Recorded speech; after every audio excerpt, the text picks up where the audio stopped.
What we're going to be doing today is changing the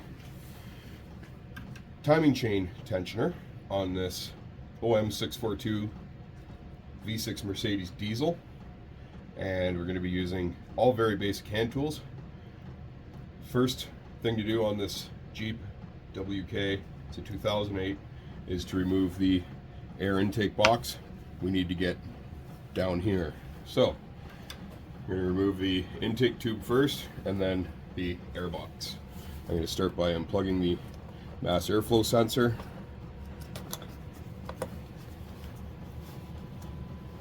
And this vacuum sensor. What this does is basically tell you if the air filter is clogged.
The air filter box has a snorkel on it, on the front of it, which draws in fresh air from in front of the radiator.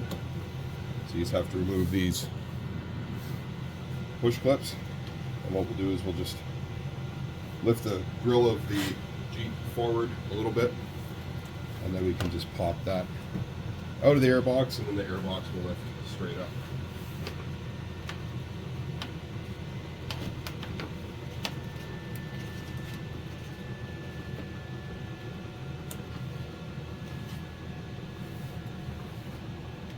The reason why we're replacing the timing chain tensioner on this one is because cold starts, it has horrible timing chain noise. The timing chain has been replaced in the past by Mercedes standards, which is just feeding a new chain through. That doesn't replace any of the guides or anything. And I don't like that method, but unfortunately it is what it is. Now the grill's off, and here's that intake tube, and you just grab it here. There's a little push clip inside, push that, and it just slides right out. And this is actually really dirty. Give all this stuff a good clean upon reassembly. And then the air box just lifts straight up. It just sits in a rubber grommet.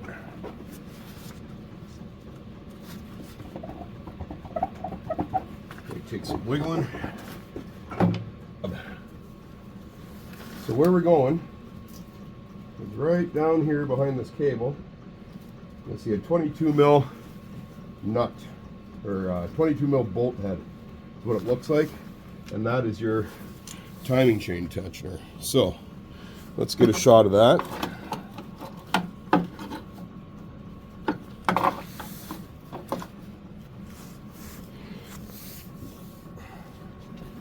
As you see, it's very simple to get to. You just have to remove the air box. And what you're looking at, if it'll focus now, come on.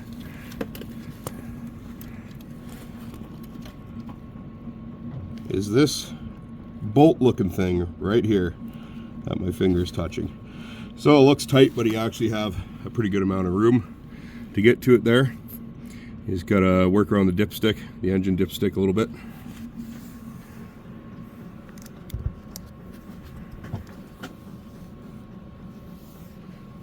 And like I said, it's a 22 mil socket that you're going to get on there.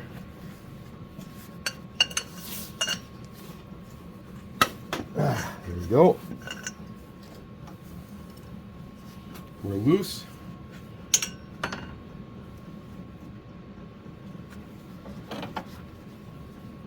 And before I take it all the way out, the other thing you can do, if you can get a socket onto the front pulley of the engine, you'll want to turn it counterclockwise a little bit, and that will definitely help you with installing the new one.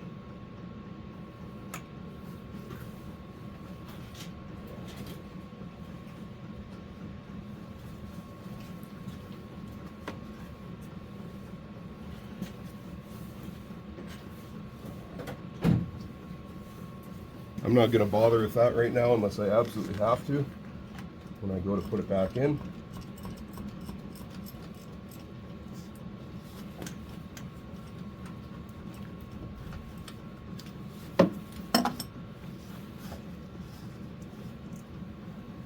And you are going to have oil leakage,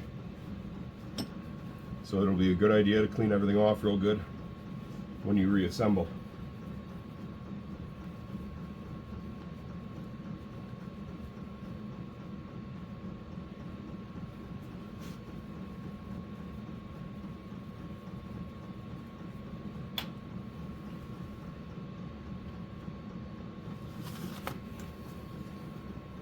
And there we are. And the reason I'm replacing this is you can hear when I squish it right there, you hear oil coming here, or air.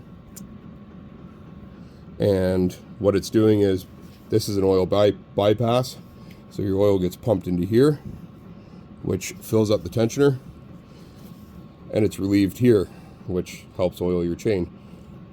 And what's happening is that this isn't strong enough, and it's letting all the oil pass, and then when you shut the truck off, the check ball and spring inside there is supposed to close it and hold tension on your timing chain, which this one's not doing. It's just compressing like that. So here's the used one. Here's a brand new one. This is OE manufacturer, Febby Bilstein. Here's the part numbers if you're interested, and you can actually buy these right from Napa. My cost on this was $136 Canadian, and here it is. So let's do a side-by-side comparison. Nicely packed, and here we go, brand new.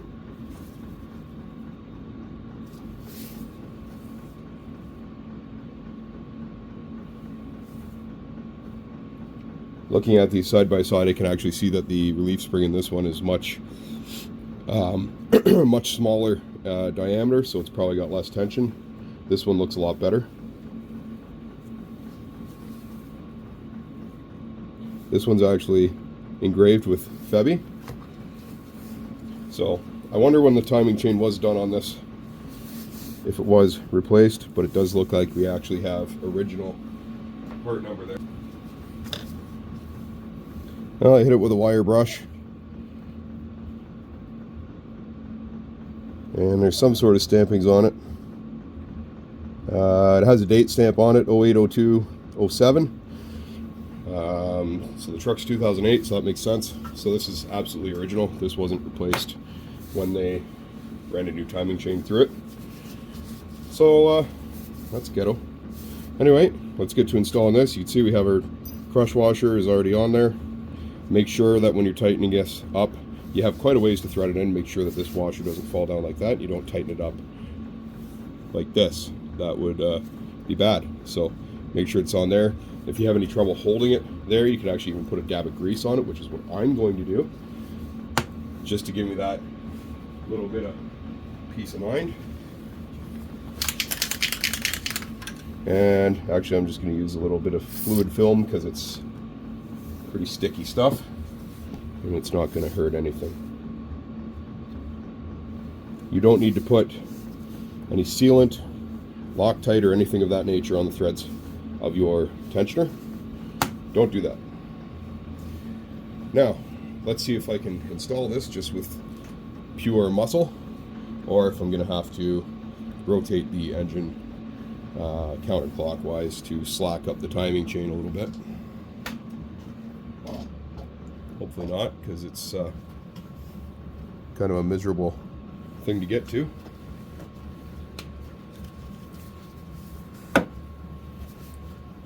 Try and put some light on the situation.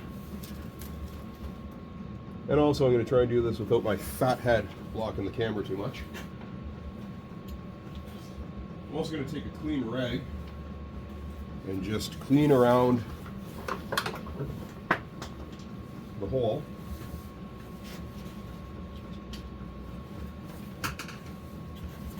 Where the tensioner lives.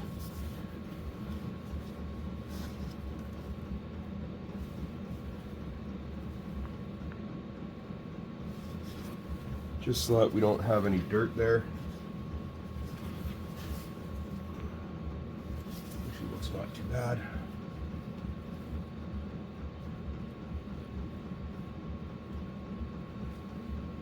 Just trying to wipe anything at all off.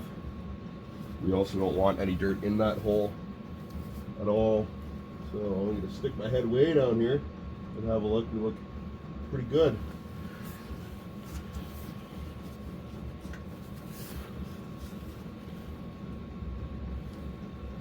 We don't want anything getting in there. That could be pumped through the new tensioner, which could cause us the same issue or issues that we were already having. Okay, got my tensioner in hand. I got to get around this charge cable for the alternator. This is actually the only thing that's kind of being a pain in the ass.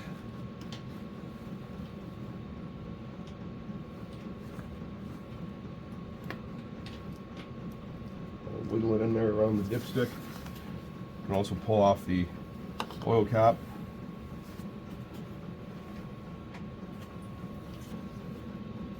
Kind of like that, so it feels good.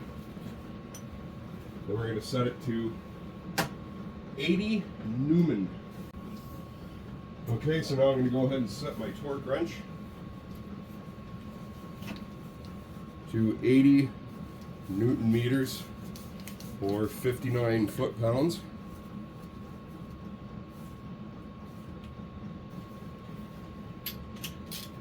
Hopefully I can fit this in here. Yep. Support the bottom. Not a lot of room to ratchet. There we go. Click, click.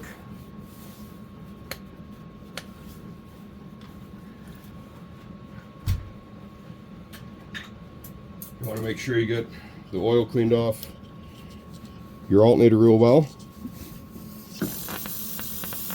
One, so you can check to see if you have any leaks when you're done.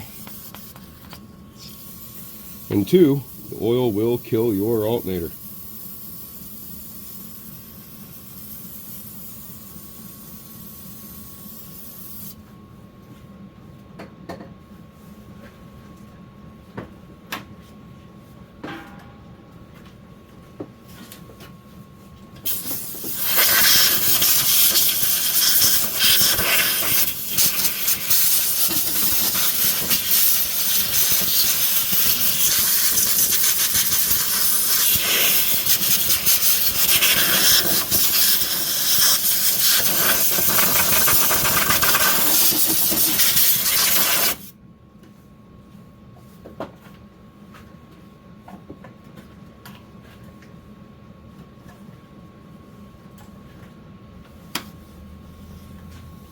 Okay, next we're going to reverse our orders. First thing I'm going to do is just look down the oil cap again. Everything looks okay there. Obviously the tensioner is not out at all, has not extended at all yet, and that's because obviously there hasn't been any oil pressure built yet. So First thing we're going to do is put this oil cap back on and put our air box back in and the fresh air intake, and lastly our intake pipe off of the air box.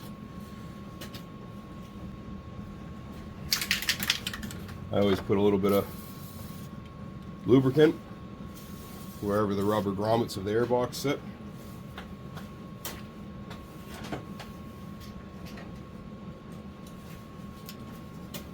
We'll straighten this tab out that gave us a real hard time.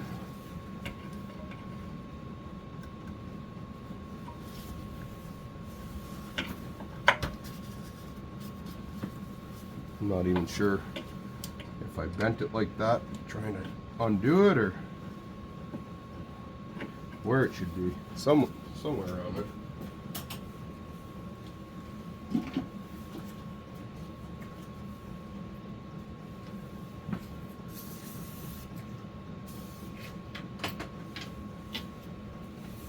These air boxes are kind of can be a pain to sneak back in here. Better watch your headlight wiring as well. The clips tend to grab it, snag it.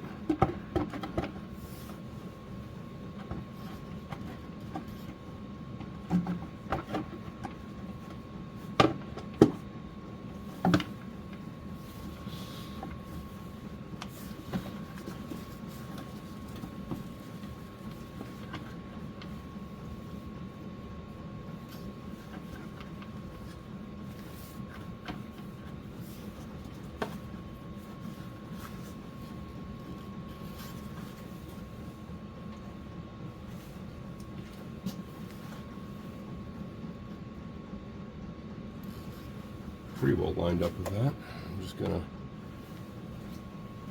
do that.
Our pipes are all tight, everything's plugged back in. Just gonna check the oil here.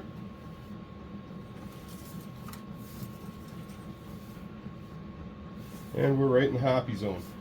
So, when I first start this thing, it is going to sound really bad until that tensioner gets pumped back up with oil. I'm hoping that I don't have to give it a lot of throttle in order to do that, because of course you don't want to run it like that without tension on the timing chain. But everything down here looks good. We can't open this up, of course, while it's running, or else you will get an oil bath and you'll get oil all over everything, everywhere. So that's basically where we're at now. I'm going to fire it up. You can see how it sounds. Without further ado, let's see how we did.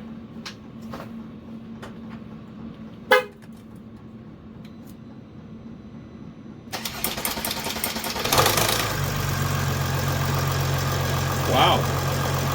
Instant.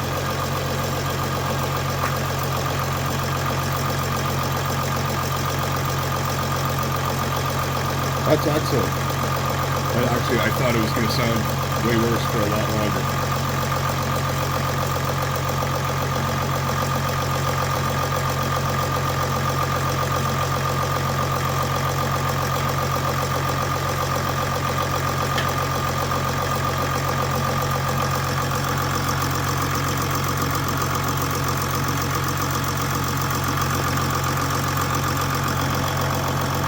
If there were going to be any oil leaking, you would see it right where my light is. That's a little channel on top of the alternator, which is connected pretty much right where that tensioner is. I can just see the head of it barely with everything installed. So I don't see any oil leaking there, that's good.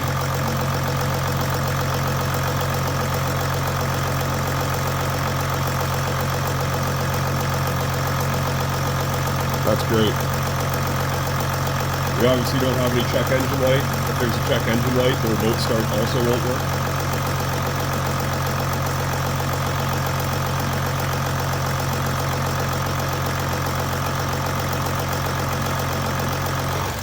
Okay, so now I'm going to shut it off real quick. I'm going to start it again in a second, but I'll show you guys down the hole.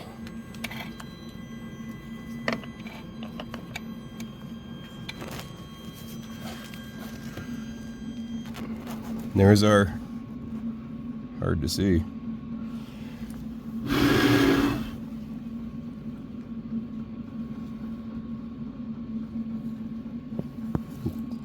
Can't really, barely see it. Trying to get a view of it there. Come on now. Basically, if you follow the timing chain down, it's hard. It's really hard to see on camera. It's not really working out for me here too well.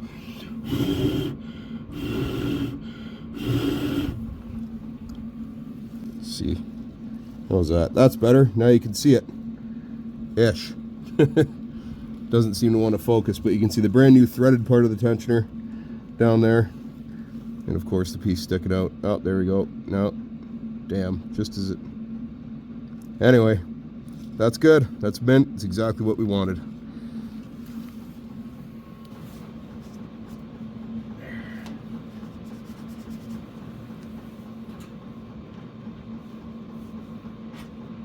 There we go.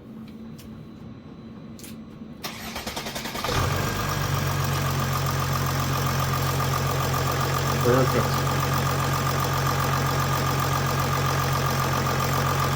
Well, there you have it. There's the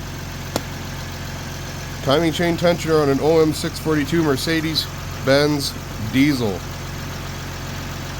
You can see that plastic does actually wear the end of this quite a bit. You can actually see the wear marks in it. And of course, this is just super springy. And as I said, it was just bypassing oil, and then when he shut the engine off, it was collapsing. It was letting all the oil pressure out and completely collapsing. This sounds way better. Quite good, really. So I'm going to show you exactly how this thing went bad.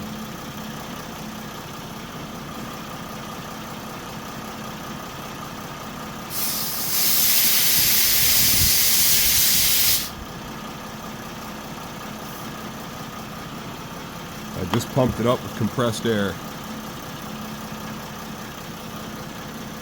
See it? That's leaked everything off now. Completely loose.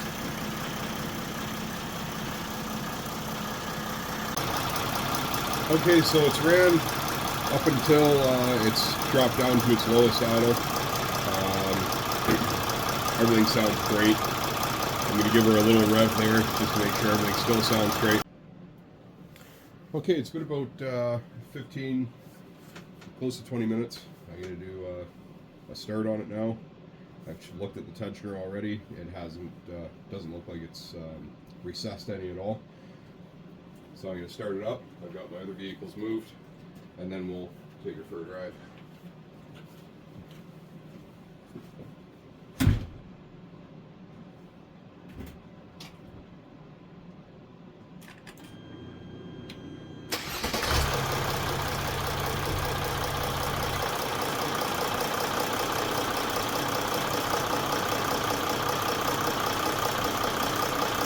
All right, sounds perfect.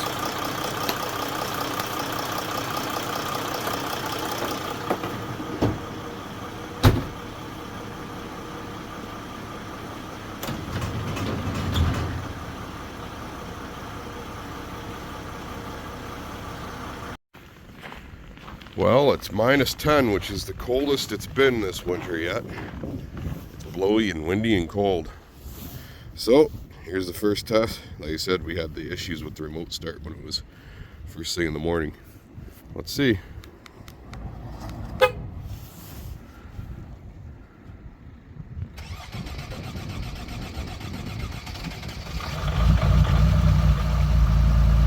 Much better. Wouldn't do that before.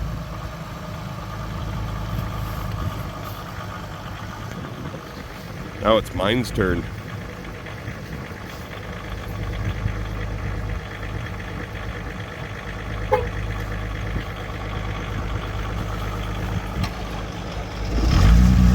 Mine starts way better.